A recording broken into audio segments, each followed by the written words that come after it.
A lot of people find silent cinema hard to digest, and there are some good reasons for that. But I don't think most people have seen silent movies in the best format. These films are old, really old, and cinema back in the 1910s was considered to be ephemeral, a roadshow novelty and therefore not something to be preserved. As a result, a lot of these films have perished over the years, so they can show signs of their age. Repeated projection can cause scratches on the film emulsion and therefore give the image the impression that it's constantly raining, even when inside. In the present day, things like frame rate are standardised. In the UK, film plays at 25 frames per second. In the US, it's 24 frames per second. But at the dawn of cinema, when everything was still being worked out, there was no standard. So if run through a projector at the wrong speed, everything is sped up. And then there's the music.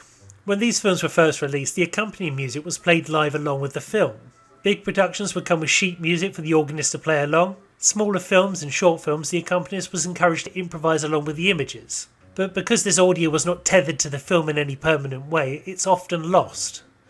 So cheap DVD releases and sometimes even YouTube uploads use stop music, often wildly inappropriate for the images they accompany.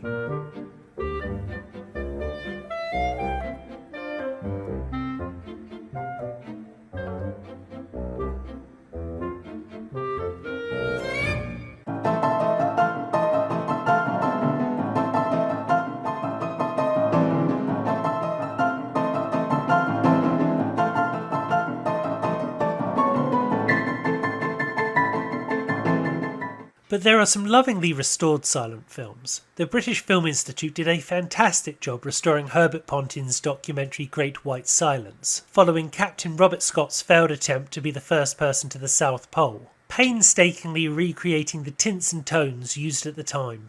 Epic science fiction film Metropolis was reconstructed and returned to its original form after the rediscovery of elements previously considered lost. Some of these films have been colorised and had the image upscaled to a fluid 60 frames per second and then uploaded to YouTube to be watched for free.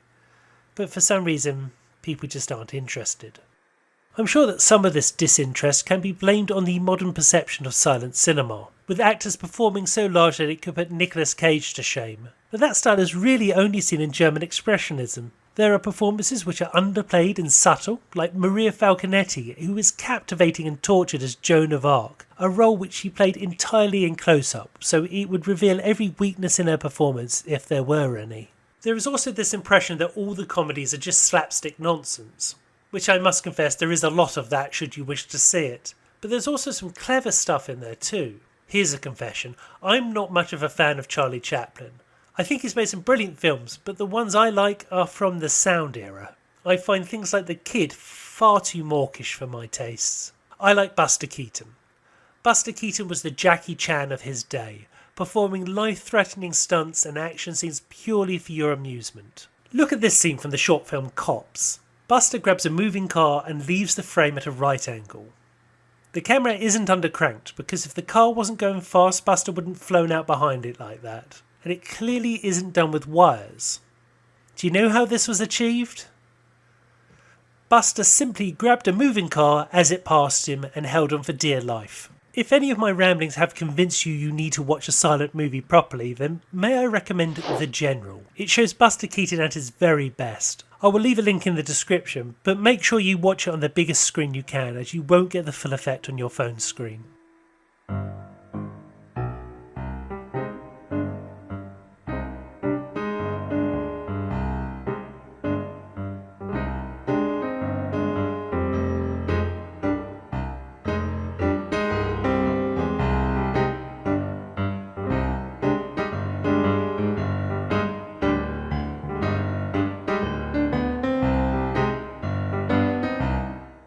I have been watching a lot of silent films of late because I find the history of cinema fascinating. And as someone who's losing their hearing, I find it enjoyable to watch something that is almost entirely visual. And that is the great thing about silent movies. You have to commit to them 100%.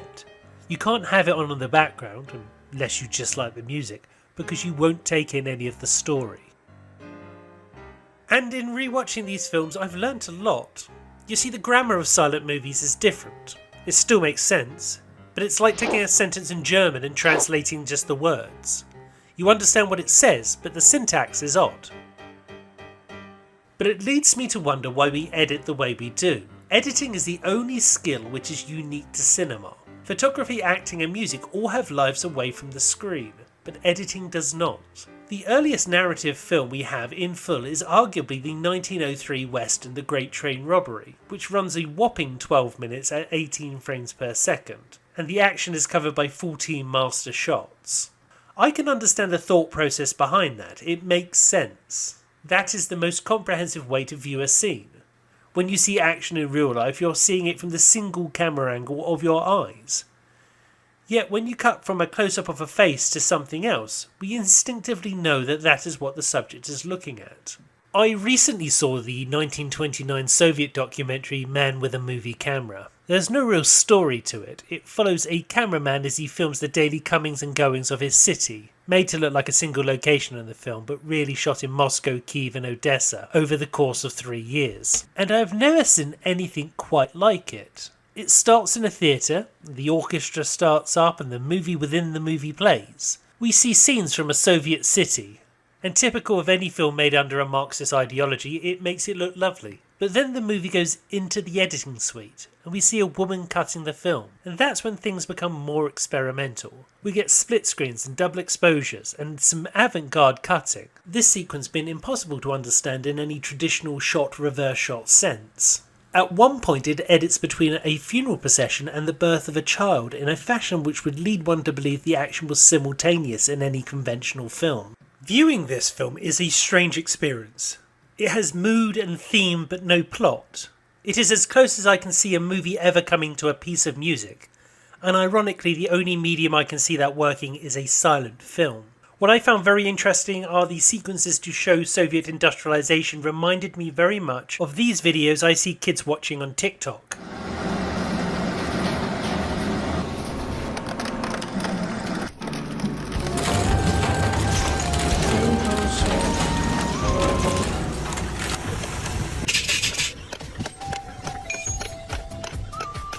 I also watched Abel Gance's epic 330-minute Napoleon film. I had to split the viewing over 3 days, but the movie is in chapters, so it lends itself to being watched in chunks. This movie exists in many different versions, but in the year 2000, 19 years after the director's death, film historian Kevin Brownlow assembled the best quality footage into what is considered to be the most complete cut of the film. The thing that struck me upon first viewing is how the camera is part of the action. Movie cameras at the time were massive, made out of wood and cranked by hand.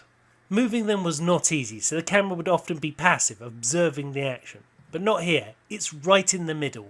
Gance not only put the camera very close to the people, he put it on the back of a horse for the chase across Corsica.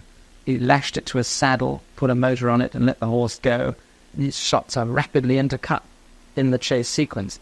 He even put the camera in the water. Said I wanted to see what one wave looked like to another wave.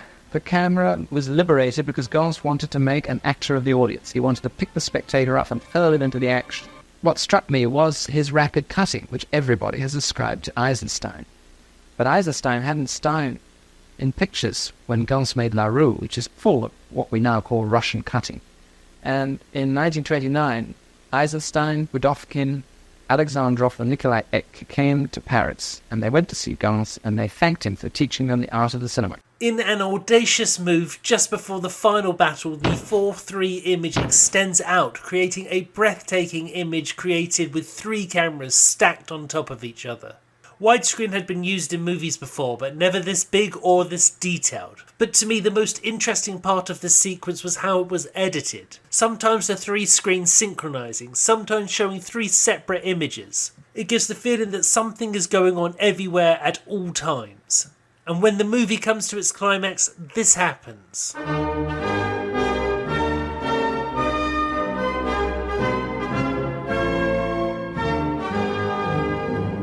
I am English, and even I felt like shouting Vive la France. It's been digitally restored. I mean, yes, all this stuff that we know about, the triptych ending, which is so spectacular, but when you see the trailer, It's the tinting that stands out the most. These vivid colours they couldn't have done with the 35mm prints from before, now digitally restored. The thing looks absolutely brilliant. I can't remember the last time a trailer made me so excited about seeing a film. This was launched with a live performance in London with a live orchestral score, which I was very sad to miss. But the film is coming back into cinemas on Friday, also going to be available on DVD and Blu-ray.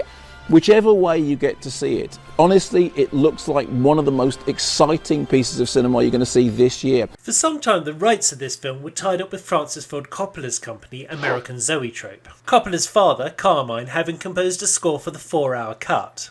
To avoid legal complications, it was eventually released for home viewing with the music from Carl Davis accompanying it. I only mention this as context, as just the other day, Francis Ford Coppola released the trailer for his epic Megalopolis, which has some obvious references to Fritz Lang's Metropolis in there. But then I spotted this in the trailer. A triptych image, and one of many. Could it be a tribute?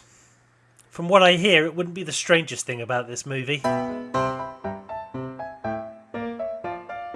I have come to the realisation that we edit the way we do because, well, I don't know. Tradition, maybe? So many films feel pedestrian compared to these. The Marvel films are filled with action, but no artistry. Any of the Marvel films could be directed by anyone. No matter your opinion of it, that's not a criticism you could level against the Snyder Cut. This scene from the Guy Ritchie flop Revolver still lives in my head years after watching the film, because it looks like no other shootout I have ever seen.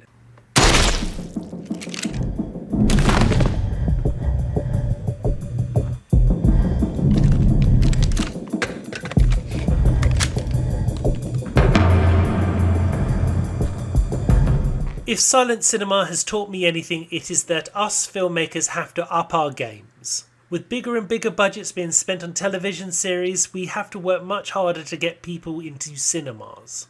That doesn't mean more special effects and more explosions, it means more invention, more experimentation, more risk. Maybe Megalopolis is not leading the way, but it could be showing a path. Anyway, I'm Scott Kingsnorth, and I'm making a movie.